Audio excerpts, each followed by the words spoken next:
Recapitulemos un poco entonces. Esta es la serie de Balmer, que son las líneas espectrales que emite el átomo de hidrógeno en la región del visible. Y la ecuación de Rydberg predecía perfectamente esta serie de Balmer.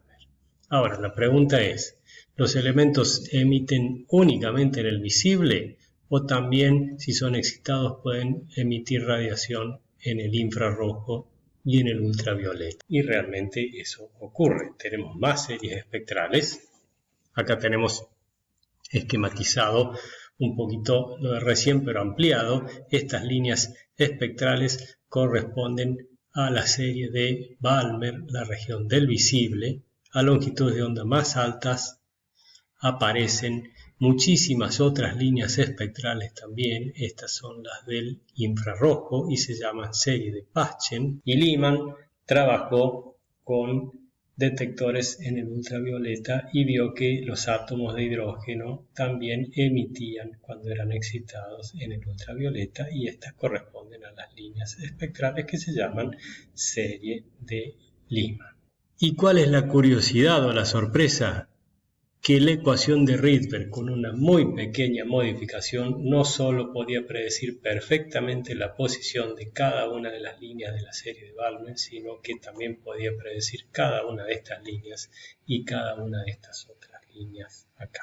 ¿Cuál es la modificación? Fíjense que antes tenía 1 sobre 2 al cuadrado, y bueno, en lugar de poner el 2 pongo nf de n final, ni de n inicial, puede ser por ejemplo acá, que esto ya lo teníamos, y esta ecuación ahora predice esto, poniéndole los números que correspondan a NF y NI. Acá tengo una tablita, vamos a ver cómo trabaja la ecuación de Rydberg para la serie de Balmer, ¿sí? Si a NF le damos un valor de 2, a NF le damos un valor de 2, era el 1 sobre 2 al cuadrado que teníamos antes, y a NI le damos valores enteros, 3, 4, 5, 6, 7 y así sucesivamente, podemos reproducir cada una de estas líneas espectrales acá. Vamos a la serie de Paschen. Paschen necesita que NF en lugar de valer 2 valga 3, o sea que si en lugar del valor de 2 acá ponemos un valor de 3, queda 3 al cuadrado, 9, un noveno, y para cada uno de los n iniciales les vamos dando valores enteros, 4, 5, 6, 7, 8, 9, etc.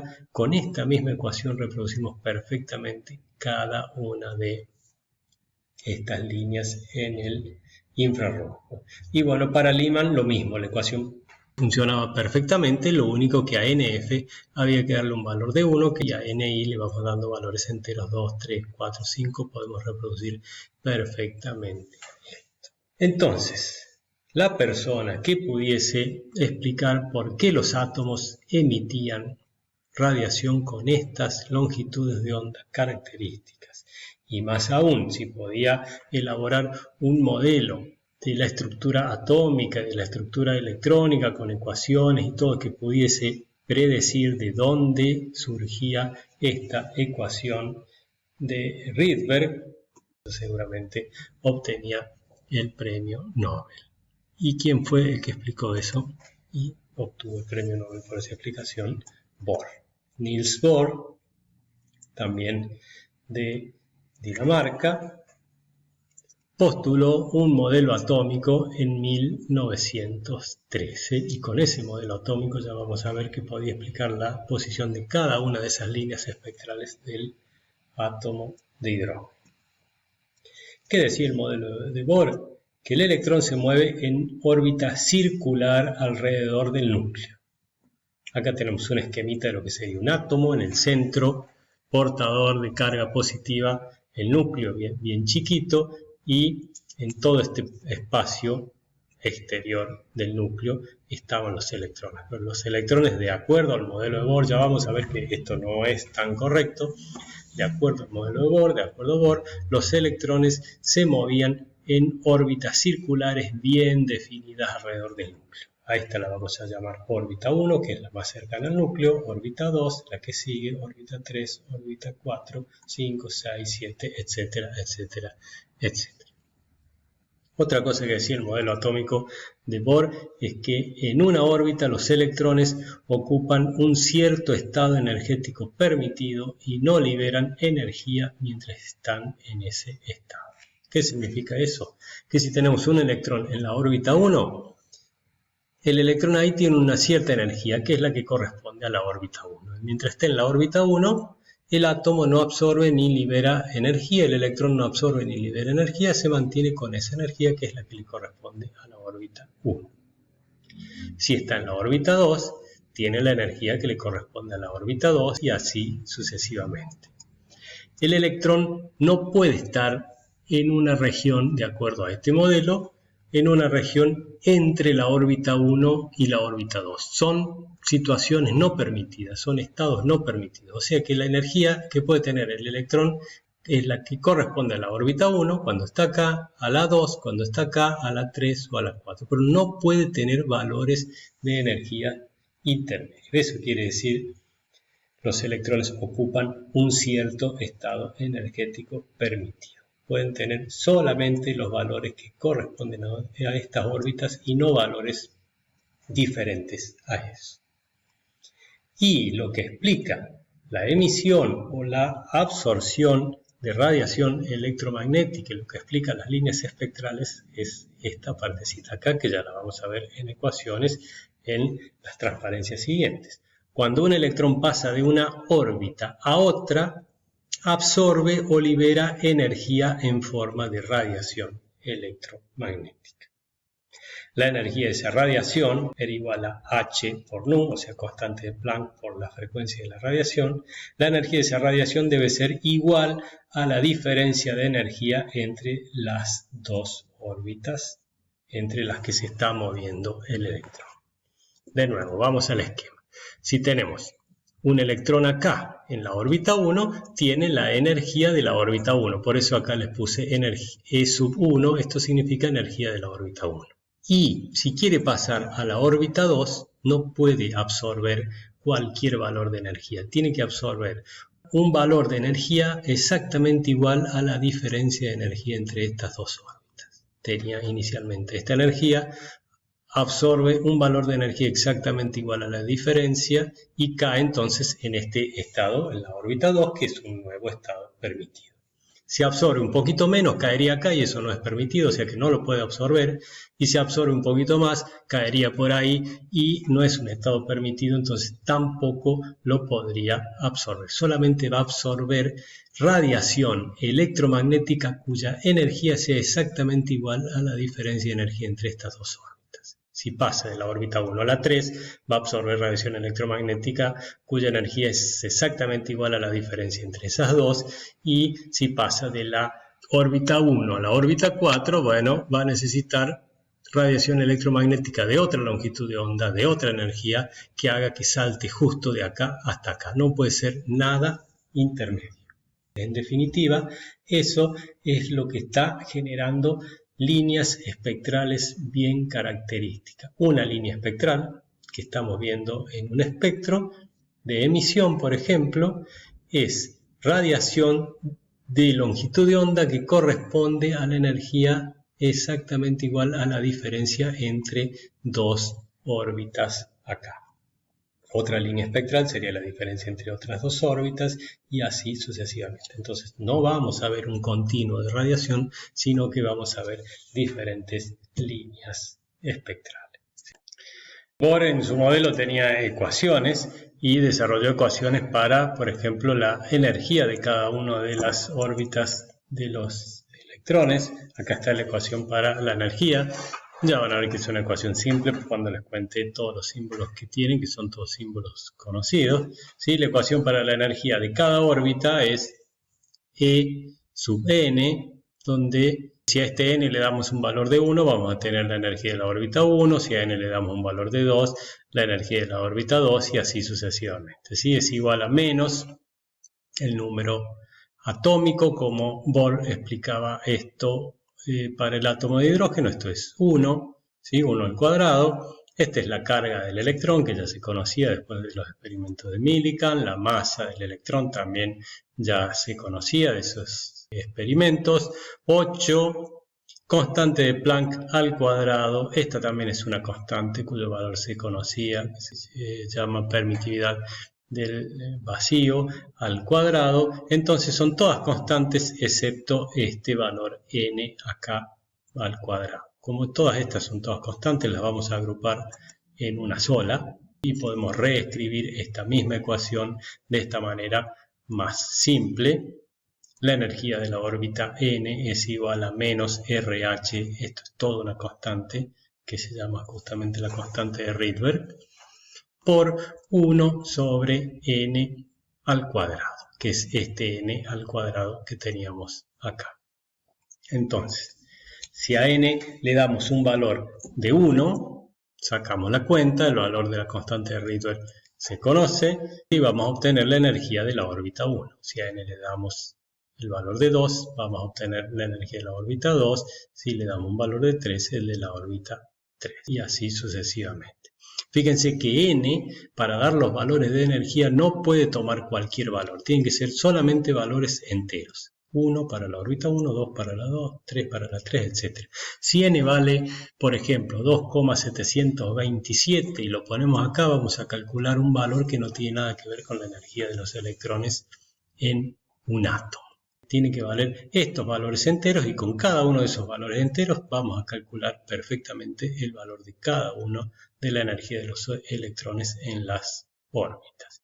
Este n, ya van a ver más adelante, es lo que llamamos número cuántico principal. Bohr no solo desarrolló ecuaciones para calcular la energía de las órbitas, sino que también obtuvo ecuaciones para el radio, el tamaño de cada órbita. ¿Sí? Esto me apareció recién, es justamente lo que yo les decía. ¿Sí?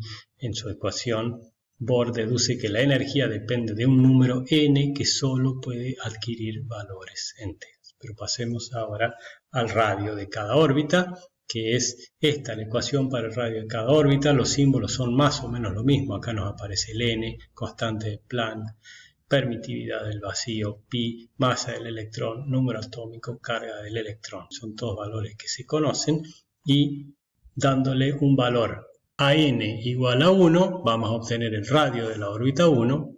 ¿Sí? El radio sería la distancia entre el núcleo y la posición del electrón en la órbita 1. Si acá le damos un valor de 2 a n, vamos a obtener el radio de la órbita 2, etcétera, etcétera. Voy para atrás para que vean que sería el radio de la órbita 1 y el radio de la órbita 2. El radio de la órbita 1 es desde acá del centro hasta la posición de la órbita 1. El radio de la órbita 2 es la distancia entre el centro del átomo y la posición de la órbita 2. Volvamos a las ecuaciones. Y ahora les puse una tablita acá abajo, utilizando estas ecuaciones para la energía y para el radio, y le fui dando valores de números enteros 1, 2, 3, 4 y así sucesivamente a n, y calculé entonces la energía y el radio de cada órbita. Acá tengo en esta tablita, lo calculé para 3 órbitas diferentes. Si a n le damos un valor de 1, ponemos a n en esta ecuación o en esta ecuación, que es lo mismo, 1, y calculamos la energía. El valor que da es menos 22 por 10 a la menos 19 joules. Estamos expresando la energía en joules acá. Si a n le damos un valor de 2, la energía es menos 5,4 por 10 a la menos 19 joules. Si le damos un valor de 3, menos 2,4 por 10 a la menos 19 joules. No importa tanto cuánto valen estos valores, ¿sí? Lo que importa es que son valores diferentes porque cada órbita tiene un valor diferente de energía. Vamos a calcular ahora los radios de cada una de las órbitas con esta ecuación acá. Para n igual a 1, el radio de la órbita 1 es 0,529 Armstrong. Recuerden que un Armstrong es igual a 0,1 nanómetros. Cuando a n le damos el valor de 2 en la ecuación para el radio, vamos a ver que la órbita 2 está a una distancia de 2,116 Armstrong del núcleo y que la órbita 3 está a 4,761 Armstrong del núcleo. Son las posiciones de cada una de las órbitas. ¿Sí? La órbita 1 está más cerquita del núcleo, por eso es un valor más chico, la 2 un poquito más lejos y la 3 más lejos todavía. Ahora veamos de nuevo los valores de energía. Si hacemos un gráfico, acá graficamos energía, los valores positivos para allá arriba, el 0 acá en esta posición y los valores negativos para acá abajo. Cuando n es muy grande, cuando n es infinito, acá es como que se considera matemáticamente que el electrón está completamente separado del núcleo, ya no pertenece más al átomo porque da un valor de radio infinito también esta cuenta acá, y entonces se toma ese valor de referencia como el valor de energía 0. A posiciones cada vez más cercanas al núcleo, la energía se hace, por lo tanto, cada vez más negativa. Es una posición de referencia, un sistema de referencia donde se dice que cuando el electrón está completamente alejado del núcleo, la energía del sistema es igual a 0. En las otras situaciones tiene valores negativos. Y entonces pongamos en este gráfico, en esta escala de energía, acá vienen los valores negativos, la energía de la órbita 1, o sea, cuando n vale 1, menos 22 por 10 a la menos 19 joules, pongámoslo por acá. Cuando n vale 2 tenemos este valor de energía para la órbita 2. Cuando n vale 3 tenemos este y cuando n vale 4 tenemos este. Fíjense que el electrón no puede tomar cualquier valor de energía, solo puede tomar este valor, el de la órbita 1 cuando n vale 1, o este, o este, o este. No puede tomar valores intermedios que corresponderían, por ejemplo, a cuando n vale 1,728. No, daría valores acá que no corresponden a valores de energía de las órbitas. Que el electrón solamente pueda tener ciertos valores de energía significa que la energía está cuantizada. En física cuántica y en química cuántica, a esta situación acá se le llama energía cuantizada. La energía de los electrones en un átomo, en el átomo de hidrógeno en este caso, está cuantizada porque no puede tener cualquier valor. Entonces, volvamos de nuevo. Cuando el electrón pasa de una órbita a otra, absorbe o libera energía en forma de radiación. Eso es lo que postulaba Bohr. Y la energía de esa radiación tiene que ser igual a la diferencia de energía entre las órbitas. Entonces, la energía de la radiación electromagnética que absorbe o que emite, H por nu, acuérdense que la energía de la radiación es igual a H por nu, la energía de la radiación que el electrón absorbe tiene que ser igual a la diferencia de energía entre las dos órbitas en las que se está moviendo. Por ejemplo, si la órbita inicial es la órbita 1, acá ponemos E1, y si la órbita final es la órbita 3, acá ponemos 3. Entonces vamos a tener la energía de la órbita 1 y la energía de la órbita 3. Entonces lo que hacemos acá es reemplazar energía de la órbita 1 por su igual, voy para atrás, en la ecuación de Bohr para la energía, que sería esta. En vez de poner energía de la órbita 1, ponemos menos RH sobre 1 dividido n inicial al cuadrado. Y estábamos suponiendo que la energía de la órbita, estábamos suponiendo que era la órbita 3, la órbita final. Bueno, acá tenemos que poner la energía de la órbita 3, usamos la misma ecuación, pero ahora el n tiene un valor de 3. Entonces, para la órbita 3 ponemos menos RH 1 sobre 3 al cuadrado. Entonces, ¿qué nos va a quedar? La energía de la radiación que absorbe o emite es igual a menos RH 1 sobre 3 al cuadrado menos RH sobre 1 sobre 1 al cuadrado. Ustedes háganlo con papel y lápiz. Si sacan factor común, menos RH le va a quedar menos RH multiplicado por 1 sobre 3 al cuadrado menos 1 sobre 1 al cuadrado. Algo muy parecido a lo que tenemos acá. 1 sobre 3 al cuadrado menos 1 sobre 1 al cuadrado, porque estamos suponiendo que nos movemos entre la órbita 3 y la órbita 1. Fíjense que con estas ecuaciones de energía bien simples, termina deduciendo Bohr con sus ecuaciones a la ecuación de Rydberg. Y entonces, si termina deduciendo esta ecuación de Rydberg, puede explicar las líneas espectrales del átomo de hidrógeno, tanto en el visible como en el ultravioleta, y como en el infrarrojo, o sea que te explica perfectamente cómo se comportan los electrones y cuáles son las energías de los electrones y cuál es en definitiva la estructura electrónica de un átomo.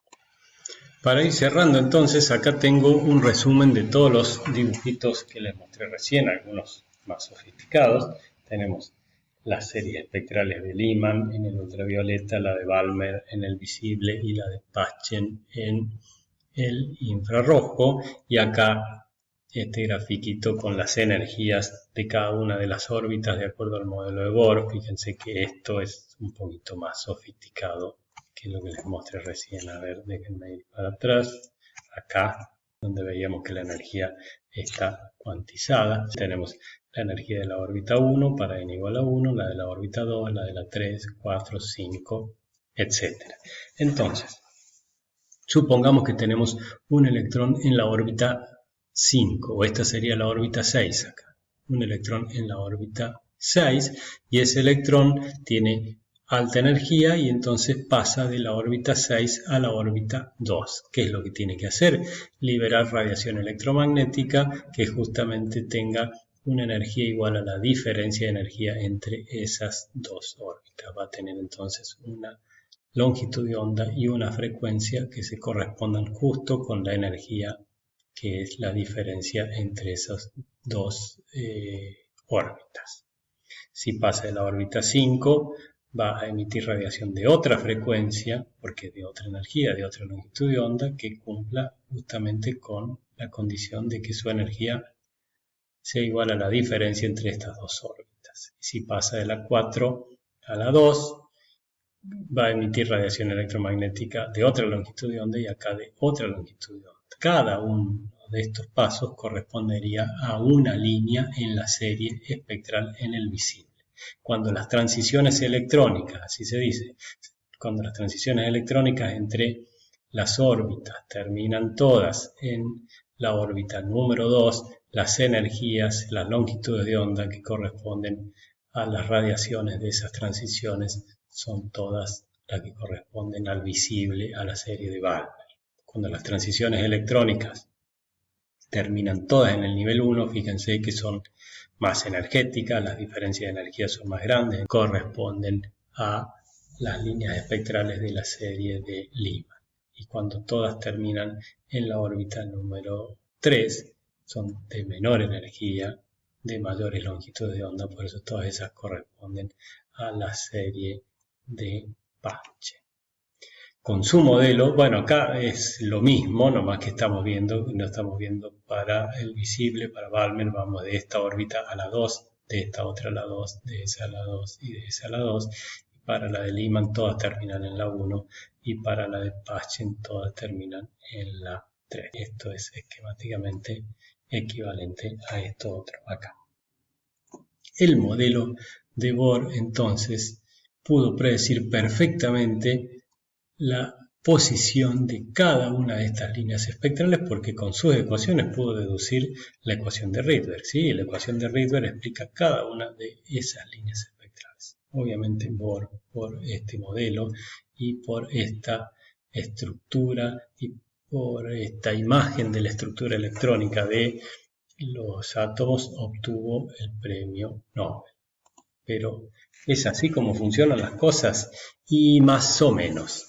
El modelo de Bohr solo explica las series espectrales de los átomos que tienen un solo electrón. Los átomos que se llaman monoelectrónicos o hidrogenoides. ¿Sí? El hidrógeno es el átomo neutro que tiene un solo electrón.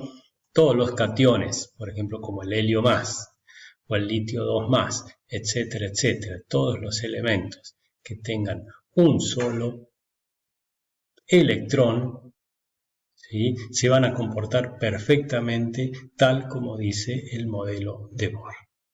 Si los átomos ya tienen más de un electrón, el modelo de Bohr falla. Y eso es debido a que cuando hay dos o más electrones, la interacción electrón-electrón empieza a jugar un papel importante. Bohr no la tuvo en cuenta, obviamente, en sus ecuaciones y por lo tanto Bohr no puede explicar el comportamiento de las líneas espectrales de los átomos multielectrónicos.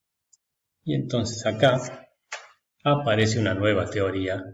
Si bien Bohr ganó el premio Nobel, no quiere decir que era perfecto, fue un avance tremendo en esa época, entender que la energía de los electrones estaba cuantizada y que para pasar de un nivel a otro el electrón tenía que absorber o emitir radiación, y es por eso que aparecían las diferentes series espectrales, pero no era perfecto, no podía explicar perfectamente todo. Y entonces, bueno, aparece una nueva visión de la física, porque los físicos son los que desarrollaron principalmente esto, que es lo que se llama mecánica ondulatoria o mecánica cuántica, y esta no falla, esta puede explicar el comportamiento y la estructura electrónica de todos los elementos de la tabla periódica, de todos los elementos del universo. Esto es lo que vamos a ver de aquí en adelante en la próxima clase. Nos vemos en la próxima.